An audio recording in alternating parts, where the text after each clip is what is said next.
Hello everyone. Today's our topic is rotational spectra. It is also called molecular spectra. So basically जो हमारे पास molecular spectroscopy है उसका ये second edition है paragraph में, वो है रोटेशनल स्पेक्ट्रा के बारे में। अब रोटेशनल स्पेक्ट्रा हमारे पास है क्या? तो सबसे पहले मैं बता दूं, रोटेशनल स्पेक्ट्रा तब अराइज करता है जब हमारे पास या तो फार IR रीजन या फिर माइक्रोवेव, मोस्टली माइक्रोवेव की बात करेंगे यहाँ पे, या फिर माइक्रोवेव रीजन की जब एनर्जी इन्वॉल्व करती है, क्या करती है इन्वॉल्व? ट्रांजिशंस। ठीक है, इन्वॉल्व करती है ट्रांजिशंस। कहाँ पे? रोटेशनल एनर्जी लेवल्स में, रोटेशनल एनर्जी लेवल्स में। ठीक है, और जो ये रोटेशनल एनर्जी लेवल्स होते हैं ये हमारे पास होते हैं क्या यहाँ पे? क्वांटाइज्ड। These are quantised. मतलब आपने माइक्रोवेव रीजन को क्या किया है, उसको इंड्यूस किया है, और मॉलिक्यूल के अंदर क्या हो रहा है? रोटेशनल लेवल्स में एक तरह की ट्रांजिशंस हो रही हैं। इलेक्ट्रॉन जो हैं वो एक रोटेशन लेवल से दूसरे रोटेशन लेवल में मूव कर रहे हैं, तो वो शो करता है हमारे पास कौन सा आपका रोटेशनल स्पेक्ट्रा, जिसको बोलेंगे माइक्रोस्कोपिक स्पेक्ट्रा बोलेंगे। तो पहला केस आपको ये, तो अगर ट्रांजिशन इंड्यूस हो रही है रोटेशनल लेवल में तो हम बात करते हैं रोटेशनल स्पेक्ट्रा की, और इसमें मोस्टली जो वेव्स यूज हो रही है कौन सी हो रही है? तो याद रखना यहाँ पे माइक्रोवेव रीजन, या फिर बोल सकते हैं थोड़ा बहुत पोर्शन किसका? फार IR का। सेकेंड पॉइंट जो अपने रोटेशन स्पेक्ट्रम में याद रखना, वो क्या रखना याद यहाँ पे? अगर आपको इस केस की बात करें तो ये स्पेक्ट्रा कौन शो करेगा? ये स्पेक्ट्रा शो करेगा जितने भी पोलर मॉलिक्यूल हैं सारे के सारे रोटेशनल एक्टिव होंगे यहाँ पे। ठीक है, they are all rotational active. But in polar molecule में क्या होना चाहिए यहाँ पे? एक सबसे बड़ी खासियत है कि they must have permanent dipole moment. They must have what we can say permanent dipole moment। मतलब आपका जो म्यू है that is not equal to zero नहीं होना चाहिए वो। फॉर एग्जांपल मैं यहाँ पे बताऊँ पोलर मॉलिक्यूल में, जैसे हमारे पास आपका HCl है, ये पोलर मॉलिक्यूल है। ठीक है, इसमें आपका रोटेशनल स्पेक्ट्रा ऑब्जर्व होगा, पहली बात यहाँ पे करें। उसके बाद अगर मैं आपको दूसरा मॉलिक्यूल बता दूँ यहाँ पे, जिसे हमारे पास वी हैव कार्बन मोनोक्साइड, ये भी आपका पोलर मॉलिक्यूल है। ठीक है, अब ये जितने भी permanent electrical dipole moment show करते हैं वो सभी रोटेशनल डाइपोल के साथ इंटरेक्शन करके, जो आपका इलेक्ट्रोमैग्नेटिक रीजन्स हैं वहाँ पे इलेक्ट्रोमैग्नेटिक वेव्स हैं उनके साथ इंटरेक्ट करके हमारे पास ट्रांजिशन काज करेगा, जिसको बोलेंगे हम यहाँ पे रोटेशनल ट्रांजिशन बोलेंगे। तो एक बात यहाँ पे होगी भी, और ये दोनों मॉलिक्यूल क्या हैं? ये हमारे पास आपके माइक्रोवेव एक्टिव हैं, या फिर बोल सकते हैं यहाँ पे ये हमारे पास शो करते हैं रोटेशनल स्पेक्ट्रा, या फिर रोटेशनल एक्टिव हैं ये। ठीक है, वहीं पे बात करें अगर नॉन पोलर मॉलिक्यूल हैं, जैसे हमारे पास O2 हो गया, H2 हो गया, N2 हो गया, वो सारे क्या हैं? वो नॉन एक्टिव यहाँ पे हैं। तो दो पॉइंट। अब सबसे पहले बात करेंगे सिलेबस की, तो सिलेबस में सबसे पहले अगर रोटेशनल स्पेक्ट्रा की बात करें तो हमारे पास यहाँ पे आता है first point is moment of inertia. तो पहला पॉइंट आता है मोमेंट ऑफ इनर्शिया, जिसको हम यहाँ पे नोट करेंगे I से। अब देखो यहाँ पे तो आपको होता है कि रिवीजन नोट्स है, कंपटीशन के लिए पढ़ रहे हैं, तो हम इसमें ये नहीं डिफाइन कर मोमेंट ऑफ इनर्शिया होता है क्या है, यहाँ पे मैथमेटिकली बताएंगे। अगर मोमेंट ऑफ इनर्शिया की बात करूँ तो ये product of I is equal to क्या? ये product of reduced mass multiply by square of distance between the masses. Let's say मैं यहाँ पे बात करता हूँ, हमारे पास दो ऑब्जेक्ट्स हैं, दो बॉडीज़ हैं। ठीक है, ये दो बॉडीज़ हमारे पास हैं। एक बॉडी का मास हमारे पास m1 है, दूसरी बॉडी का मास हमारे पास m2 है, और बॉडीज़ जो हैं separated by a distance of we can say r0, और r0 यहाँ पे इंटरन्यूक्लियर डिस्टेंस है, जिसको हम बॉन्ड लेंथ भी कहेंगे यहाँ पे। These two bodies are separated by internuclear distance of r0 which is also called bond length. ठीक है, और इनका जो सेंटर ऑफ ग्रेविटी है वो इस पॉइंट पे लेट से ये है सेंटर ऑफ ग्रेविटी। तो सेंटर ऑफ ग्रेविटी से लेके जो डिस्टेंस होगा बॉडी m1 का होगा r1 लेट से, और जो डिस्टेंस होगा सेंटर ऑफ ग्रेविटी से बॉडी ऑफ मास m2 वो रखते हैं r2। तो बेसिकली जो आपका r0 है बॉन्ड लेंथ है वो क्या होगा, वो सम ऑफ r1 प्लस r2। तो सेंटर ऑफ ग्रेविटी यहाँ पे डिफाइन करा इनका इक्विलिब्रियम डिस्टेंस करा दो बॉडीज के बीच में। तो बेसिकली मोमेंट ऑफ इनर्शिया हमारे पास यहाँ पे है क्या, इन दोनों बॉडीज का रिड्यूस मास और इनके बीच का स्क्वायर ऑफ डिस्टेंस का प्रोडक्ट होता है यहाँ पे। So remember it's a product of reduced mass जो हमारे पास है म्यू मल्टीप्लाई बाई किसके साथ भाई, यहाँ पे प्रोडक्ट किसके साथ है, तो स्क्वायर ऑफ वी कैन से या तो बॉन्ड लेंथ बोलो या फिर इसी को बोलेंगे यहां पे इंटर मॉलिक्यूलर डिस्टेंस। ठीक है, इंटरटॉमिक बोलो इंटरमॉलिक्यूलर बोलो, इसको दोनों बोल सकते हैं यहाँ पे। तो ये भी आपको हो गया। तो पहला फॉर्मूला कुछ याद रखना बेटा, यहाँ पे वो याद रखना है कि भाई आई क्या है। तो आई हमारे पास याद रखना मोमेंट ऑफ इनर्शिया है। मोमेंट ऑफ इनर्शिया हमारे पास होता है product of square of inter distance और साथ में किसका भी, साथ में हमारे पास यहाँ पे रिड्यूस्ड मास। अब यहाँ पे रिड्यूस्ड मास है क्या, तो सबसे पहले बताएं इंटरनिकल डिस्टेंस हमारे पास है क्या। तो ये बेटा आपका r0 is equal to r1 plus r2। ठीक है, r1 r2 है सेंटर ऑफ ग्रेविटी से डिस्टेंस किसका, बॉडीज का m1 और m2 जो कनेक्ट है किसी डिस्टेंस से r0 से, और बेसिकली ये रिजिड आर है। अब रिजिड आर की बात यहाँ पे करें तो ये बॉडी हमारे पास रिजिड आर है, ये मुझे दिखाया यहाँ पे रिजिड आर है। और रिजिड आर में क्या होता है, बॉन्ड लेंथ भाई हमारे पास सेम रहती है। ठीक है, ठीक है, रिजिड आर में क्या होता है, बॉन्ड लेंथ हमारे पास सेम रहती है हमारे पास। एक बात, अब मैं यहाँ पे आपको सिंपल जो बताया हमने पहले ये याद रखना भी। अब यहाँ पे आप सेकंड पॉइंट याद रखो कि भी मोमेंट ऑफ इनर्शिया के साथ में जो हमारे पास यहाँ पे दिया म्यू, ये म्यू रिड्यूस्ड मास होता है क्या है। So reduced mass is a ratio of product of two masses that is m1। ठीक है, उसके बाद मल्टीप्लाई बाई m2 अपॉन क्या होता है यहाँ पे रिड्यूस्ड मास, अपॉन होता भी यहाँ पे दोनों को ऐड करना है m1 plus m2। This is form number 2 remember. तो अगर रिड्यूस मास की बात करें, रिड्यूस मास हमारे पास यहाँ पे क्या है, तो आपको पता होना चाहिए रिड्यूस मास है भी मास दो बॉडीज का m1 m2 और हमारे पास डिवाइड बाई क्या भी हमारे पास उन दोनों का सम। ठीक है, तो ratio of products to the sums है ना, ये हो गया reduce mass. This is question number 1। ये क्वेश्चन हो गया भी यहाँ पे 2। तो अगर इस फाइनल क्वेश्चन की मैं बात करूँ तो इसकी फाइनल क्वेश्चन क्या बनेगी यहाँ से, तो अगर मैं दोनों क्वेश्चन को कंबाइन करूँ, क्वेश्चन 1 और क्वेश्चन 2 को कंबाइन करूँ, सो कंबाइनिंग इक्वेशन 1 एंड इक्वेशन 2, तो बताओ अभी क्या बनेगी, लिखो अपनी कॉपी पे। तो आई क्या बनेगा, आई बनेगा मोमेंट ऑफ इनर्शिया बनेगा हमारे पास, म्यू की जगह लिखते हैं हमारे पास m1 m2 upon m1 plus m2 और यहाँ पे आएगा आपका r0 का स्क्वायर। ये बना आपका इसका जनरल फार्मूला, कंप्लीट फार्मूला। तो बेटा सबसे पहले हमारे पास आपको मोमेंट ऑफ इनर्शिया था जो हमने डिफाइन किया मैथमेटिकली, और इसके आपको रखने 3 फार्मूले नोट जिनको मैंने यहाँ पे लगाए हैं बॉक्सेस। रिमेंबर 3 बॉक्सेस हमारे पास। तो दिस इज फर्स्ट टॉपिक जो आपके सिलेबस में है, मोमेंट ऑफ इनर्शिया की बात यहाँ पे हो गई। अब नेक्स्ट बेटा अगर यहाँ पे देखो, अगर यहाँ पे आपको दो और चीज़ें याद रखनी है। अगर मोमेंट ऑफ इनर्शिया आप निकाल रहे हो तो ये जो है, ये हमारे पास आपने जो रिड्यूस मास निकाला ये है डाई एटॉमिक केस में, डाई एटॉमिक मॉलिक्यूल में, जैसे आपका HCl हो गया, आपका CO हो गया। बट अगर मान के चलते हैं कि हमारे पास ट्राई एटॉमिक मॉलिक्यूल होगा तो तब क्या होगा, तो पहली बात भी अगर मान के चलते हैं ट्राई एटॉमिक मॉलिक्यूल है तो उस केस में हमारे पास रिड्यूस मास क्या होगा, तो याद रखना रिड्यूस मास क्या होगा।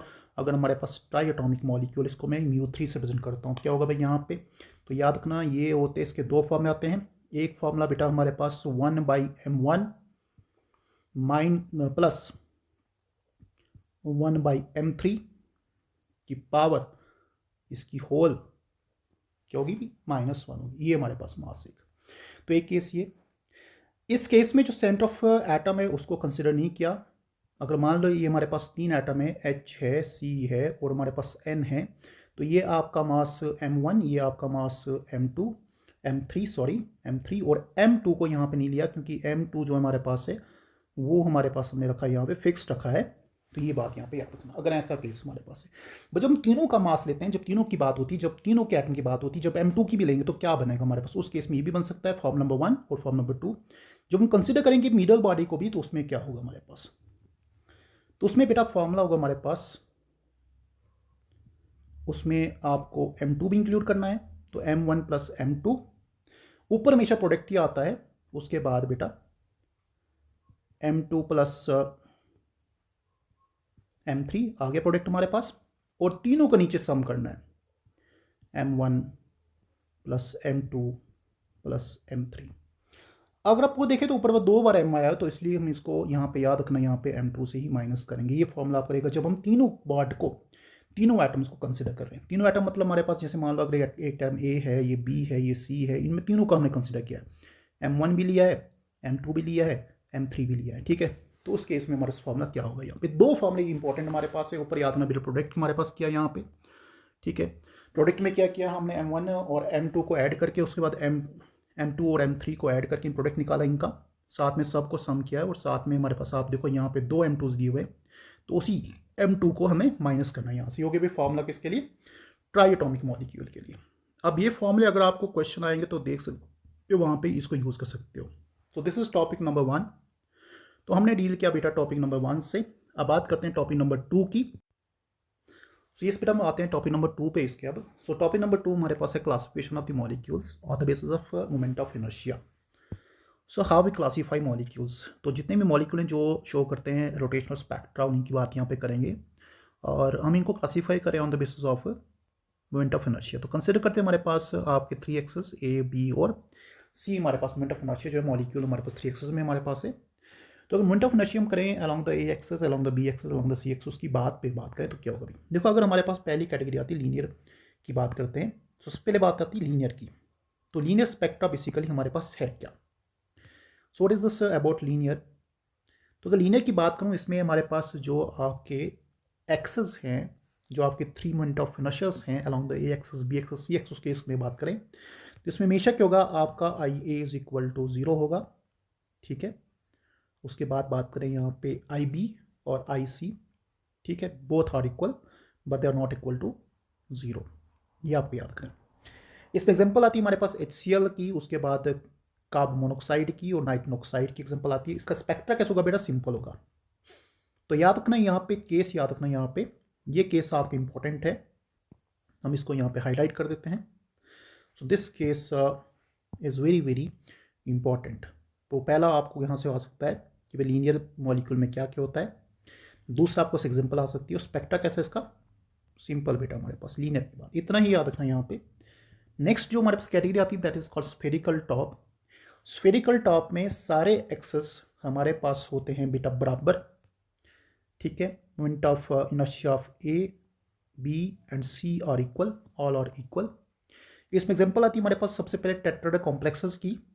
तो इसमें एग्जांपल आएगी हमारे पास SF4 नहीं आएगी कि उसमें लोन पेयर होता है। तो इसमें हम एग्जांपल देंगे बेटा यहाँ पे टेट्राहेड्रल केस में। सो वी गिव एग्जांपल, तो एग्जांपल आएगी हमारे पास टेट्रा कॉम्प्लेक्स जहाँ पे लोन पेयर ना हो एग्जांपल। तो जैसे मैं बताता हूँ यहाँ पे मीथेन की बात करता हूँ, उसमें लोन पेयर नहीं हमारे पास, ठीक है। तो इसमें मीथेन आ गया, उसके बाद सिर्फ बॉन्ड पेयर होने चाहिए। यहाँ पे CCl4 आ गया, कार्बन टेट्राक्लोराइड आ गया, ये भी दोनों के दोनों ये शो करते हैं स्फेरिकल टॉप के सिंपल। ऑक्टेट में बात करें यहाँ पे भी लोन पेयर नहीं, तो जैसे हमारे पास आएगा सल्फर हेक्साफ्लोराइड। अब देखो बेटा ये दोनों कंपाउंड क्या है, नॉन पोलर हैं। दोनों के दोनों कंपाउंड क्या है, नॉन पोलर हैं, और दोनों का म्यू क्या बेटा 0 है, और दोनों के दोनों कंपाउंड है नॉन पोलर। तो क्या ये रोटेशनल स्पेक्ट्रा एग्जिबिट करेंगे, तो आंसर है नहीं। तो ये क्यों होंगे बेटा, ये होंगे यहाँ पे रोटेशनल इनएक्टिव होंगे भी। तो दीज आर रोटेशनल इनएक्टिव। दूसरी बात करें यहाँ पे क्या, यहाँ पे स्पेक्ट्रा होगा, तो आंसर होगा बेटा यहाँ पे नो स्पेक्ट्रा। तो याद रखना स्फेरिकल टॉप का कोई स्पेक्ट्रा नहीं होता। क्यों नहीं होता, क्योंकि वहाँ पे डाइपोल मोमेंट इक्वल टू 0 आता है, और नॉन पोलर मॉलिक्यूल होते हैं इसलिए नहीं। और यहाँ से भी आपकी एग्जांपल आ सकती है, एग्जांपल यहाँ पे याद रखिएगा। तो एग्जांपल यहाँ पे याद रखिएगा मीथेन और कार्बन टेट्राक्लोराइड, उसके बाद हमारे पास आपका हेक्सा सल्फर हेक्सा फ्लोराइड, और ये क्या होते हैं, तो these are having showing no spectra at all. Done बेटा यहाँ पे। अब बात करते हैं हमारे पास थर्ड कैटेगरी की, that is called spherical top. तो जहाँ तक बात होती है स्फेरिकल टॉप की बात होती है, स्फेरिकल टॉप की बात होती है, थर्ड कैटेगरी हमारे पास सिमेट्रिकल टॉप की बात होती है। सिमेट्रिकल टॉप हमारे पास खुद क्लासीफाई करता है दो क्लासेस में, एक को बोलते हैं प्रोलेट, एक को बोलते हैं हमारे पास ओबलेट बोलते हैं। पहले वर्ड यहाँ पे प्रोलेट का मतलब क्या भी देखो, अगर मैं प्रोलेट का मतलब बता दूँ यहाँ पे, it is like we can say cigar like, ठीक है, बिल्कुल सिगार लाइक, ठीक है भी। प्रोलेट मतलब सिगार लाइक, एंड ओबलेट मतलब याद रखना यहाँ पे डिस्क लाइक। ये भी आपको पूछा जाता है कि भाई कौन सा किसके लाइक है, डिस्क लाइक कौन सा है, और हमारे पास आपका सिगार लाइक कौन सा है। Number 1 point. अब यहाँ पे भाई लिखा है, मेंशन किया यहाँ पे भी एक पॉइंट आपको, बहुत इंपॉर्टेंट पॉइंट है यहाँ पे। इस केस में दो equal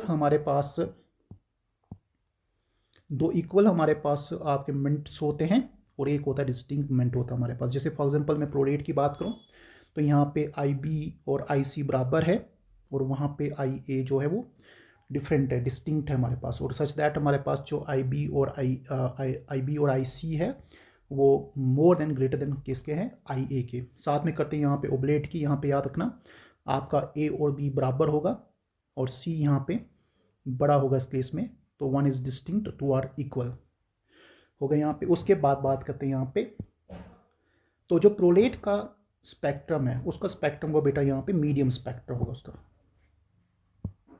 so it is showing medium spectra, ठीक है, it is showing medium spectra.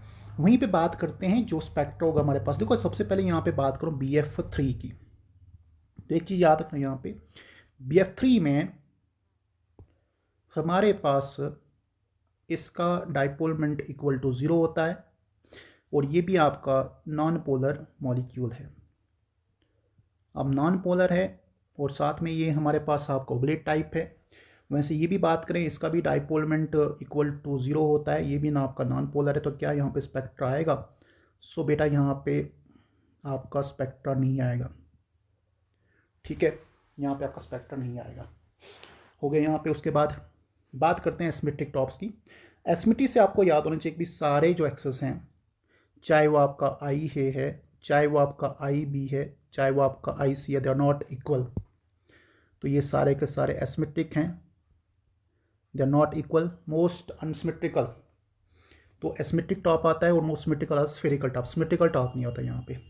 इसमें एग्जांपल आएगी वाटर मॉलिक्यूल की, उसके बाद आएगी हमारे पास डाइक्लोरोमीथेन की, देन एग्जांपल आएगी हमारे पास फॉर्मल्डिहाइड की और एस्टल्डिहाइड। स्पेक्ट्रा इसका कॉम्प्लेक्स होगा हमारे पास, ये आपको याद रखना है। तो ये भी आपका है types of molecules based upon moment of inertia, ठीक है बेटा। तो यहाँ पे याद रखना आप कि इसमें स्पेक्ट्रा जो होता है एसिमेट्रिक में क्या होता है, कॉम्प्लेक्स होता है। सारे मॉलिक्यूल जो बताए यहाँ पे वो सारे के सारे रोटेशनल एक्टिव है हमारे पास।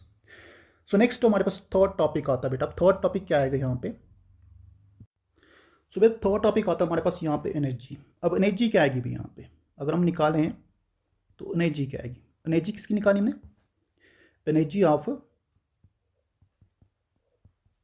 रिजिड रोटर की। तो सीधा यहाँ पे एनर्जी का फॉर्मूला बताता हूँ, तो E is equal to H²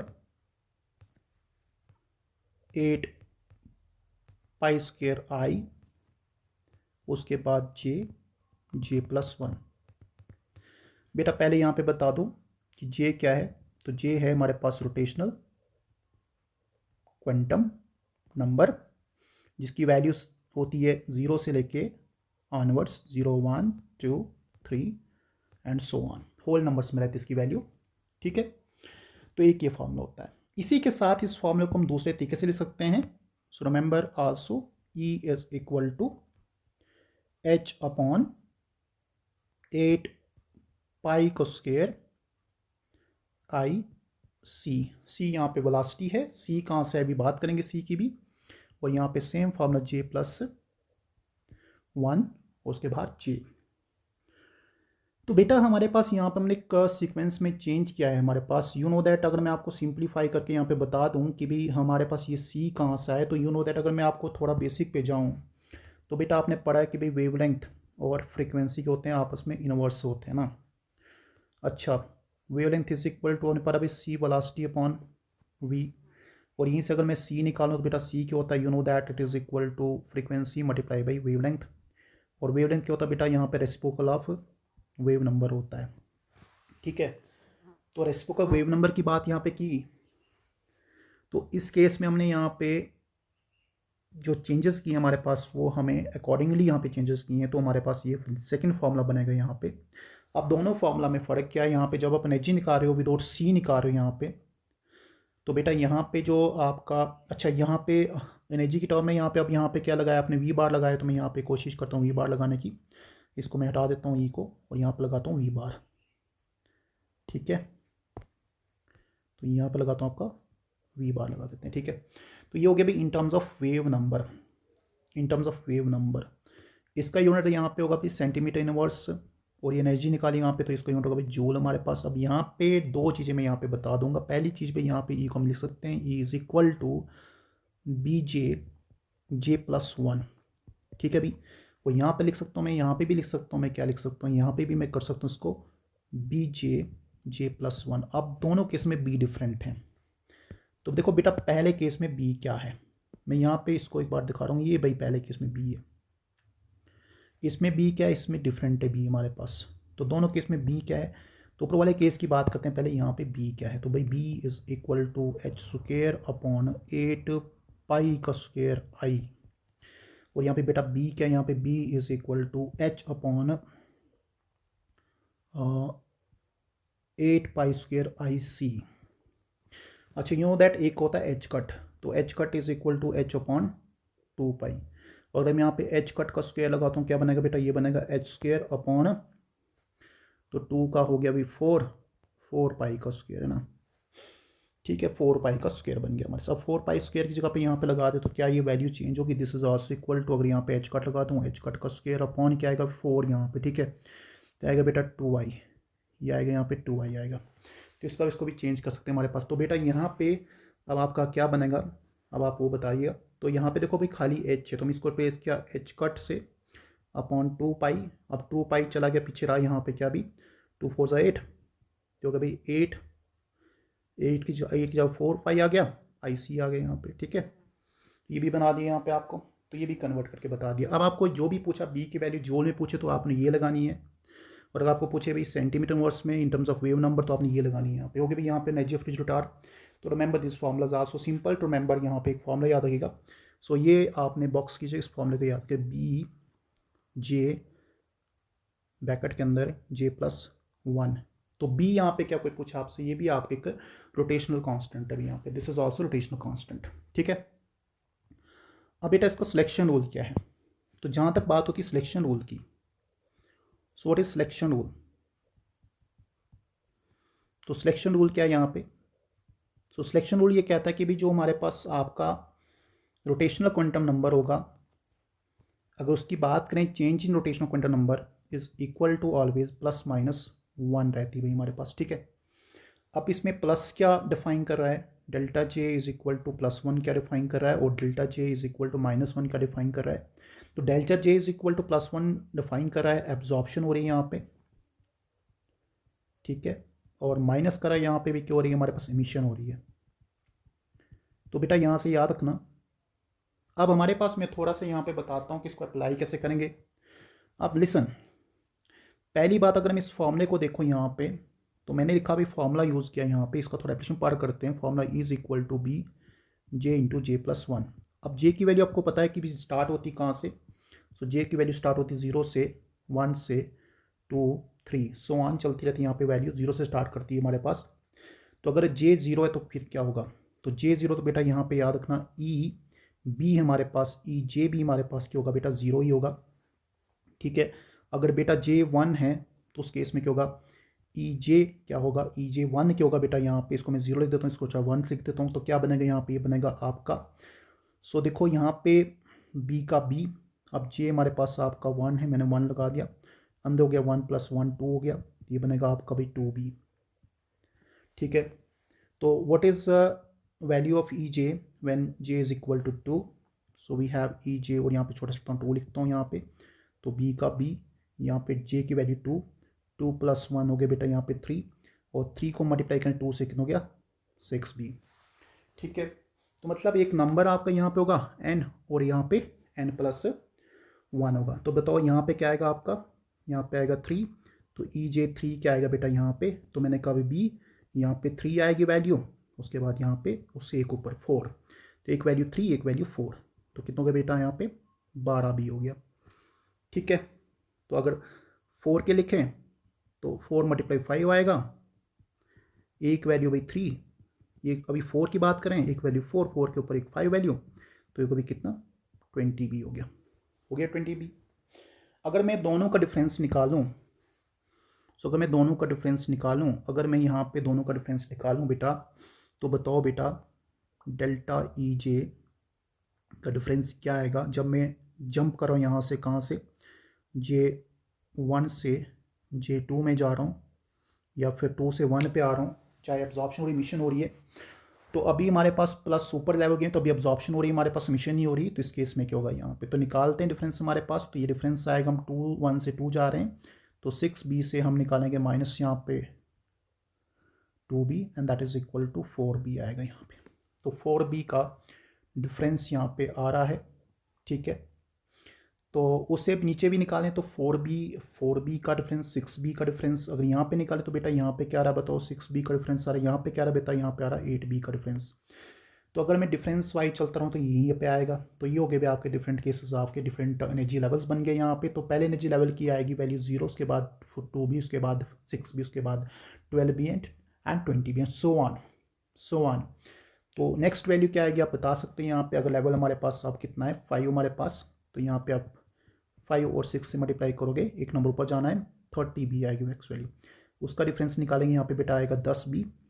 अब यहाँ पे आप देखो तो जो नेक्स्ट डिफरेंस आ रहा है उसके हिसाब से अगर जाएं, तो पहले हमने डिफरेंस निकाला यहाँ पे बेटा, तो पहले केस में आपका डिफरेंस आया 0 से 2 गया तो 2b, फिर आया 4b। देखो डिफरेंस कैसे आ रहा है, पहले 2b आ रहा है, फिर हमारे पास इसी केस में आपका 4b आ रहा है, उसके केस बाद आपका 6b आ रहा है, उसके बाद आपका 8b आ रहा है, उसके बाद आपका 10b आ रहा है। तो what is the common distance between the two one, this is equal to 2b, ये फिर हमारे पास 2b, ये मेरे पास 2b। तो अगर इसको हम अर्थमेटिकली करें इसको, तो ये 2b का डिफरेंस आ रहा है, दोनों के बीच में कॉमन हो गए यहाँ पे। इसका मतलब ये है कि जब हम लाइंस प्रोड्यूस कर रहे हैं हमारे पास, तो उनके जो लाइंस हैं वो इक्वली स्पेस्ड हैं। इसका मतलब ये हुआ कि these are rotational levels are equally spaced with the difference of the gap between them is basically 2b. So done this one. तो ये हो गया भैया आपका यहाँ से। So coming to next topic, अब हम नेक्स्ट टॉपिक पे यहाँ पे जंप करेंगे। तो बेटा एनर्जी का डिफरेंस आपको याद, स्पेसिंग याद रखना है, यहाँ पे spacing between the lines is 2b which is actually equally spaced. अब बात करते हैं हम नॉन रिजिड रोटार की। अब बेटा बात होगी नॉन रिजिड रोटार की। तो नॉन रिजिड रोटार जो बेटा हमारे पास, उस केस में थोड़ा सा डिफरेंस होगा। ठीक है, अब इसमें हमारे पास यहाँ पे होगी सेंट्रीफ्यूगल डिस्टॉर्शन होगी हमारे पास। और डिस्टॉर्शन क्योंकि हमारे पास यहाँ पे बॉन्ड स्ट्रेच भी होती है हमारे पास, अगर रोटेशन हाई करें तो भाई। अब इसमें इक्वेशन क्या बनेगी यहाँ पे, remember E J is equal to पहले रोटेशनल का आस्पेक्ट, बी जे प्लस 1, जैसे रोटेशन एजुएंसी होती है उसमें से माइनस करेंगे। ठीक है, क्या करेंगे, डी जे स्क्वेयर J+1 का होल स्क्वेयर। और बेटा यहाँ पे डी क्या है, तो सबसे पहले डी क्या है यहाँ पे, so D is called centrifugal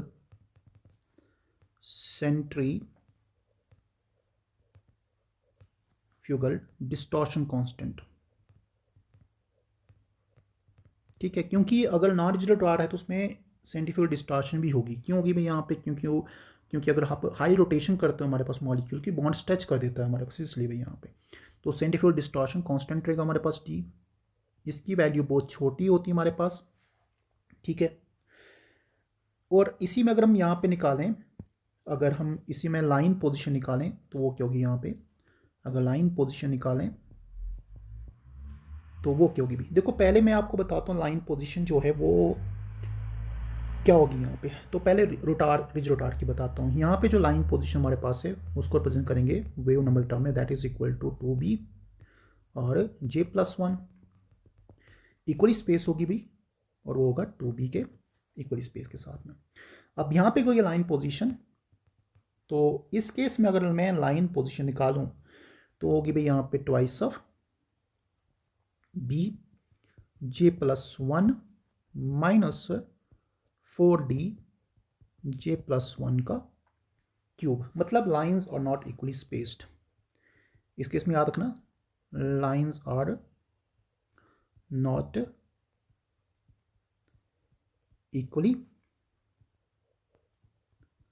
spaced, ठीक है,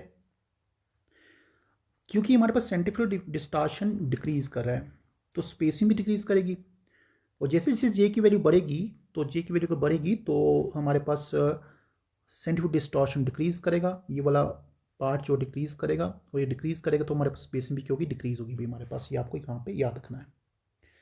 तो दिस वन केस हो गया भाई।